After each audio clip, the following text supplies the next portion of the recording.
आज हम चर्चा करेंगे चैत्र मास के कृष्ण पक्ष में आने वाली एकादशी के बारे में।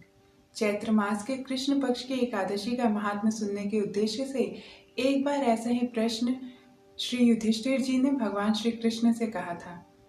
तो उसका उत्तर देते हुए भगवान जनार्दन ने कहा कि हे राजेंद्र, आपका जो प्रश्न है कि चैत्र मास के कृष्ण पक्ष की एकादशी कौन सी है और उसे क्या कहा जाता है, इसका क्या महत्व है, ऐसा ही प्रश्न एक बार राजा मानधाता ने लोमश ऋषि से पूछा था।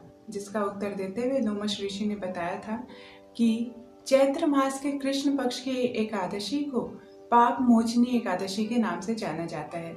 जैसा कि नाम से ही समझ में आता है, पाप मोचनी अर्थात जो सब प्रकार के पापों को दूर करने में सर्वसमर्थ हो तथा हर प्रकार के श्राप से मुक्ति प्रदान करने वाली हो। पाप मोचनी एकादशी ऐसी ही है।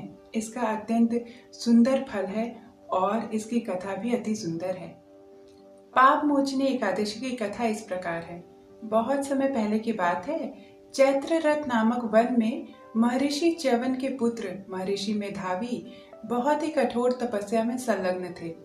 एक बार उसी वन से एक बहुत ही सुंदर अप्सरा मंजू घोषा गईं। वे मेधावी ऋषि से अत्यंत प्रभावित थी, किंतु उनके तपस्या के भय के कारण उनसे एक कोस की दूर पर रहकर वीणा वादन करने लगी तथा नृत्य गान करने लगी। थोड़े समय पश्चात मेधावी ऋषि मंजू घोषा के पास से गुजरे और वे भी उस पर मोहित हो गए। वे भी मंजू घोषा का संग करने के लिए लालायित हो गए और इसी तरह उन्होंने अपनी तपस्या का त्याग करके मंजू घोषा का संग किया। इस तरह बहुत काल व्यतीत हो गया। एक बार मंजू घोषा ने मेधावी ऋषि से आज्ञा ली कि अब वे वापस स्वर्गलोक जाना चाहती हैं। तो ऐसा कहने पर मेधावी ऋषि ने कहा कि अब संध्या हो जाने से सुबह हो जाने पर ही तुम जाना। तो उन्होंने कहा, इस तरह तो हमको 57 वर्ष व्यतीत हो चुके हैं।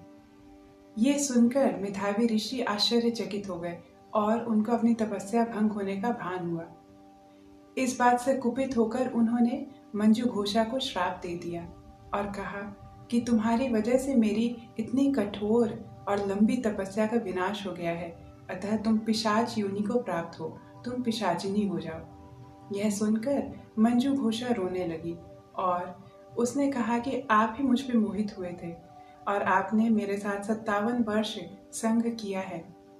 आप मुझे इस पाप से मुक्ति का कोई उपाय बताइए। इस बात से द्रवित होकर मेधावी ऋषि ने मंजू घोषा को चैत्र मास के कृष्ण पक्ष की एकादशी में आने वाली पाप मोचनी एकादशी व्रत करने का नियम बताया और कहा कि इस व्रत के प्रभाव से मैंने जो तुम्हें श्राप दिया है उससे तुम मुक्त हो जाओगी और तुम पिशाच योनि से मुक्त होकर पुनः स्वर्गलोक को प्राप्त होगी। मंजू घोषा ने ऐसा ही किया। उसके पश्चात क्रोध से युक्त होने की वजह से मेधावी ऋषि का चित्त विचलित हो गया था। वे पुनः अपने पिताश्री च्यवन ऋषि के पास गए। उनके पास जाकर च्यवन ऋषि ने से पूछा कि अब मैं क्या करूं। च्यवन ऋषि ने उन्हें बताया कि तपस्वी मुनि लोगों को क्रोध का आश्रय नहीं लेना चाहिए, किंतु ये करके तुमने अपने सारे के सारे पुण्यों को नष्ट कर दिया है। अतः तुम भी चैत्र मास के कृष्ण पक्ष में आने वाली पाप मोचनी एकादशी व्रत का अनुष्ठान करो और पुनः अपने द्वारा किए गए समस्त प्रकार के पापों का क्षय करो और पुण्यों का अर्जन करो। मेधावी ऋषि ने ऐसा ही किया और पुनः अपने तपस्या में संलग्न हो गए। पाप मोचनी एकादशी को करने वाला मनुष्य ब्रह्म हत्या ही क्यों न किया हो, वह इस पाप से भी मुक्त हो जाता है। सुवर्ण की चोरी, गुरु पत्नी गमन और ब्रह्म हत्या जैसे भीषण महापातकी पापों का भी नाश करने में यह पाप मोचनी एकादशी सर्वसमर्थ है। एकादशी व्रत करने वाले व्रती मनुष्य को चाहिए कि वह इसकी तैयारी दशमी तिथि से ही करे। दशमी तिथि को एक भुक्त रहे और अगले दिन एकादशी व्रत का अनुष्ठान करूंगा, ऐसा संकल्प मन में रखकर ब्रह्म मुहूर्त में जागरण करे।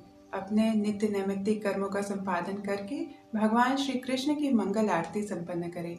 मंगल आरती करने के पश्चात तुलसी सेवा करे और भगवान श्री कृष्ण के पवित्र नामों से युक्त हरे कृष्ण महामंत्र हरे कृष्ण कृष्ण कृष्ण हरे हरे, हरे राम राम राम हरे हरे। इस महामंत्र का ज़्यादा से ज़्यादा संख्या में माला जप करें। आप अपने सामर्थ्य के अनुसार 2, 4, 16, 32, 64 अथवा इससे अधिक माला जप भी कर सकते हैं। यह अत्यंत पुण्य फलदायी है और कलयुग का यही धर्म भी है। इसके पश्चात भगवान श्री कृष्ण के सदशास्त्रों जैसे श्रीमद् भागवतम, चैतन्य चरितामृत आदि सदग्रंथों का पाठ करें। रात्रि में वैष्णवों के सहयोग से रात्रि जागरण का अनुष्ठान करें और भगवान श्री कृष्ण के हरे कृष्ण महामंत्र से उनके संकीर्तन का आयोजन करें। प्रसाद वितरण करें और फिर पुनः ब्रह्म मुहूर्त में उठकर भगवान श्री कृष्ण की मंगल आरती संपन्न करें। गौ और वैष्णवों की सेवा करें, उनका आशीर्वाद प्राप्त करके दान दक्षिणा दें और इसके बाद अपने व्रत का पारण करें। इस विधि के अनुसार जो कोई मनुष्य भी एकादशी व्रत का अनुष्ठान करते हैं वह शीघ्र ही भगवान जनार्दन को प्रसन्न करते हैं और भगवान श्री कृष्ण की प्रेमा भक्ति प्राप्त करने में शीघ्र ही अग्रसर होते हैं। उत्तर भारत में पाप मोचिनी एकादशी व्रत के पारण काल का समय 8 अप्रैल सुबह 8:43 से लेकर 10:17 तक है। तो आइए हम सब लोग भी पूरे विधि के अनुसार भगवान श्री कृष्ण की प्रसन्नता के लिए उनकी भक्ति प्राप्त करने के उद्देश्य से पाप मोचिनी एकादशी व्रत का अनुष्ठान करें। अपने द्वारा किए गए पाप कर्मों का क्षय करें और भगवान श्री कृष्ण की भक्ति प्राप्त करने के योग्य बन सकें, ऐसी उनसे प्रार्थना करें। हरे कृष्णा। कृष्ण कृष्ण हरे हरे